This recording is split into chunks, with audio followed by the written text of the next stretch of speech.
नमस्कार विद्यार्थियों, मैं अरविंद सुलानिया, सहायक आचार्य इतिहास, राजकीय महाविद्यालय श्री गंगानगर, आज आपको मुगल कालीन स्थापत्य कला के बारे में बताऊंगा। हम इससे पहले वाले वीडियो में अकबर तक मुगल स्थापत्य कला के विकास के बारे में जान चुके हैं। अकबर के बाद जहांगीर के बारे में अब हम पढ़ते हैं। जहांगीर को स्थापत्य कला से उतना प्रेम नहीं था जितना चित्रकला से था। फिर भी उसके समय में कुछ इमारतों का निर्माण हुआ। इसके समय में स्थापत्य कला में एक नया मोड और आ गया। सफ़ेद संगमरमर का प्रयोग और उस पर पिच्चीकारी का कार्य जहांगीर के शासनकाल में प्रारंभ होता है। जहांगीर के समय में पहली इमारत आगरा के निकट सिकंदरी में अकबर के मकबरे का निर्माण था। यद्यपि इसकी योजना अकबर ने तैयार की थी, परंतु जहांगीर ने उसमें थोड़ा परिवर्तन किया और इसका निर्माण कार्य पूरा कराया। चारों तरफ 1 मील के घेरे में फैले हुए एक विस्तृत बगीचे के मध्य बना यह 5 मंजिला मकबरा अपने आप में एक अलग विशिष्टता रखता है। इसे इस्लामी, हिंदू, ईसाई और बौद्ध कला का एक मिश्रित स्वरूप कहा जा सकता है। 5 मंजिलें, जिनमें से प्रत्येक मंजिल नीचे से ऊपर की ओर छोटी होती चली जाती है। सबसे ऊपर की मंजिल में संगमरमर का प्रयोग, दीवारों से घिरे एक आंगन है और मकबरे पर कोई गुंबद नहीं है। इसके मुख्य द्वार पर सुंदर जड़ाऊ कार्य किया हुआ है तथा इसके चारों कोनों पर सफ़ेद संगमरमर की 4 मीनारें इसकी सुंदरता में वृद्धि करती हैं। जहांगीर के समय बनी एक अन्य महत्वपूर्ण इमारत है आगरा में एतमाद-उद-दौला का मकबरा। इसे नूरजहां ने अपने पिता एतमाद-उद-दौला की याद में 1626 में बनवाया था। संपूर्ण इमारत संगमरमर की बनी हुई है और इसमें मीनाकारी उच्च कोटि की है। 2 मंजिलों की यह इमारत एक विस्तृत बगीचे के मध्य बनी है, जो अकबर और शाहजहां की स्थापत्य शैली को जोड़ने वाली कड़ी भी कहा जा सकता है। प्रेसी ब्राउन ने इसकी सुंदरता को देखकर इसे अपनी तरह की इमारतों में सबसे अधिक पूर्ण बताया है। जहांगीर के समय एक अन्य इमारत थी स्वयं जहांगीर का मकबरा। इसका नक्शा स्वयं जहांगीर ने बनाया था और इमारत नूरजहां ने बनवाई थी। यह मकबरा लाहौर के उत्तर पश्चिम से 3 मील दूरी पर रावी नदी के किनारे शाहदरा नामक स्थान पर बना है, जिसकी भीतरी भाग संगमरमर की पिचकारी से सुशोभित हैं। जहांगीर के समय की अन्य इमारतों में 1620 में सैर नूर महल का दरवाज़ा, 1624 में बना हुआ शालीमार बाग, श्रीनगर के निकट बना भवन, अनारकली का मकबरा और लाहौर के किले की ख्वाबगाह और संगमरमर की मोती मस्जिद प्रमुख कही जा सकती हैं। अब हम बात करेंगे शाहजहां के शासनकाल में स्थापत्य कला। शाहजहां के शासनकाल में मुगल स्थापत्य कला अपने चरमोत्कर्ष पर पहुंच गई थी। इसलिए शाहजहां के शासनकाल को मुगल स्थापत्य की दृष्टि से स्वर्णकाल भी कहा जाता रहा है। मुगल काल के सबसे महान भवन निर्माता शाहजहां थे, जिनके शासनकाल में स्थापत्य कला अपनी श्रेष्ठता पर पहुंच गई।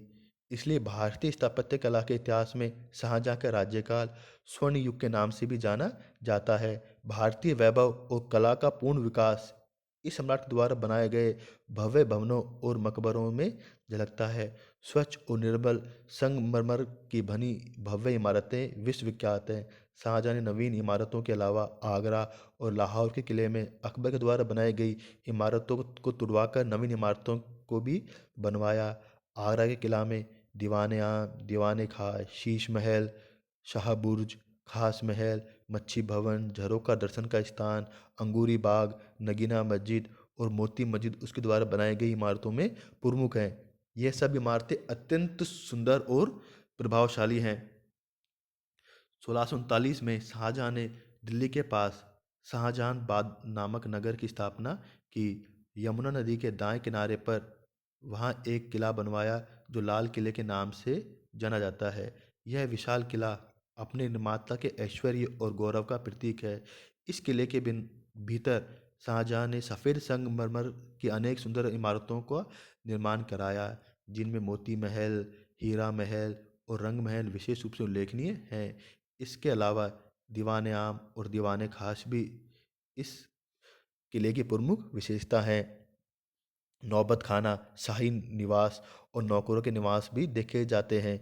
इसके अंदर दीवाने खास और रंग महल नामक भवनों की स्थापत्य कला और पिच्चकारी का काम बहुत ही सुंदर और सजीव है। रंग महल में पर्दे के लिए संगमरमर की जालियां तथा दीवारों पर चमकीले शीशों को जड़कर बहुमूल्य पत्थरों के अलंकरण से उस पर सुशोभित किया गया है। दीवाने खास में चमकते संगमरमर के फर्श और उसकी दीवारों पर फूल पत्तियों की सुंदर नक्काशी और मेहराबों का सुनहरा रंग इतना आकर्षण है कि यहाँ लिखा हुआ है कि अगर भूमि पर कहीं स्वर्ग है तो यही है, यही है, यही है। और यहाँ पानी और फुहारों का प्रबंध भी अत्यंत भव्य है। शाहजहाँ कालीन मस्जिदों में दिल्ली की जामा मस्जिद देश की सबसे प्रसिद्ध मस्जिद है, जिसे शाहजहाँ ने 1650 में बनवाया था। 1656 में बनकर तैयार हुई थी। एक दूसरी जामा मस्जिद शाहजहाँ की पुत्री जहान आरा ने 1648 में आगरा में बनाई थी। प्रेसी ब्राउन के अनुसार आगरा की जामा मस्जिद दिल्ली की जामा मस्जिद से स्थापत्य कला की दृष्टि से कहीं भव्य और सुंदर है। मोती मस्जिद, जिसे शाहजहाँ ने आगरा के किले में 1654 में बनवाया था, स्थापत्य कला की दृष्टि से एक उत्कृष्ट कोटि की कृति कही जा सकती है। दूध की तरह सफ़ेद संगमरमर से बनी हुई यह मस्जिद अपने नाम मोती को चरितार्थ कर रही है। लाहौर के किले में दीवाने आम, शाह बुर्ज, शीश महल, नौलखा महल और ख्वाबगाह आदा शाहजहाँ के समय में बनाई गई मुख्य इमारतें हैं। इसके अतिरिक्त काबुल, कश्मीर, अजमेर, कंधार, अहमदाबाद आदि विभिन्न स्थानों से भी शाहजहाँ ने अनेक मस्जिदें, मकबरे आदि बनवाए। अजमेर की इमारत में हिंदू राजा अन्नोजी द्वारा बनाई गई आना सागर की पाल पर शाहजहाँ ने 1637 में 1240 फीट लंबा संगमरमर का घाट बनाया। विशुद्ध संगमरमर की 5 बारादरियों और एक हमाम भी बनवाया था। इसके अतिरिक्त 1638 में एक सुंदर मकबरे तथा उसके पश्चिम में एक सुंदर और अलंकृत जामा मस्जिद बनाकर सम्राट ने ख्वाजा मुइनुद्दीन चिश्ती के प्रति अपनी श्रद्धा और भक्ति प्रकट की। शाहजहाँ ने निजामुद्दीन औलिया का एक सुंदर मकबरा भी संसार की भीड़ भाड़ से दूर शांत स्थान पर बनवाया। परंतु शाहजहाँ की सबसे श्रेष्ठ इमारत है ताजमहल, जिसे उसने अपनी प्रिय बेगम मुमताज महल की याद में 1631 में बनवाना प्रारंभ किया था। कहते हैं कि इसे बनवाने में 22 वर्ष लगे और करीब 4.5 करोड़ रुपए इस पर खर्च हुए। 20,000 आदमी इसे बनाने में लगाए गए थे। जमीन से 22 फीट ऊंचे चबूतरे पर यह प्रसिद्ध मकबरा बना है। इसकी लंबाई चौड़ाई 186 फुट है। इसका प्रधान गुंबद, जो कि 5 गुंबदों में सबसे बड़ा है, 187 फीट ऊंचा है। बाकी 4 गुंबदें, जो प्रधान गुंबद के साथ ही मकबरे के ऊपर बने हैं, प्रधान गुंबद की शोभा को बढ़ाती हैं। चौकोर चबूतरे के चारों कोनों पर 4 सफ़ेद मीनारें हैं, जिनकी ऊंचाई 137 फुट है। इस मकबरे के बगल में यमुना नदी बहती है। मध्य के ऊपरी भाग में मुमताज महल और शाहजहाँ की नकली कब्र है और नीचे भाग में उन दोनों की असली कब्रें हैं। ये सारा मकबरा एक विस्तृत सुंदर उद्यान में स्थित है, जो शुद्ध संगमरमर का बना हुआ है। इसका मुख्य शिल्पकार उस्ताद ईसा खां था, जिसने हजारों हिंदू कारीगरों का सहयोग प्राप्त कर इसे बनाया। सुंदर पिच्चकारी से अलंकृत जालियां, बेल बूटों से अलंकृत दीवारें और सुंदर बाग और अनेक फव्वारों इस ताजमहल के सौंदर्य को और अधिक बढ़ा देते हैं। संगमरमर से ढला हुआ दाम्पत्य प्रेम का ऐसा सुपन है, जिसे हावेल ने भारतीय नारीत्व का साकार प्रतिमा कहा है। पूर्णिमा की चांदनी में यमुना नदी में अपनी छटा बिखेरता हुआ दो प्रेमियों के सच्चे अनुराग का ये सर्वश्रेष्ठ प्रतीक वास्तव में संसार के 7 आश्चर्यों में से एक है। अब हम बात करेंगे कि शाहजहाँ के बाद के मुगल शासकों के समय स्थापत्य कला में क्या विकास हुआ। शाहजहाँ की मृत्यु के पश्चात स्थापत्य कला का पतन प्रारंभ हो गया था। उसके पुत्र कट्टर सुन्नी औरंगजेब का स्थापत्य कला व अन्य कलाओं से कोई विशेष लगाव न था, अतः उसने स्थापत्य कला को कोई प्रोत्साहन नहीं दिया।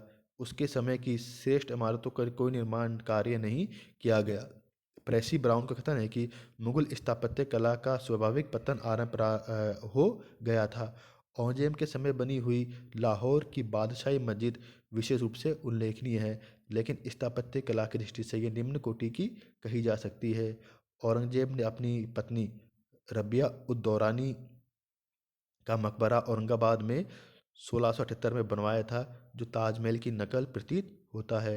औरंगजेब की मृत्यु के बाद जो छोटी बहुत इमारतें थी, वे भी देश की गिरती हुई आर्थिक दशा को ही दर्शाती हैं।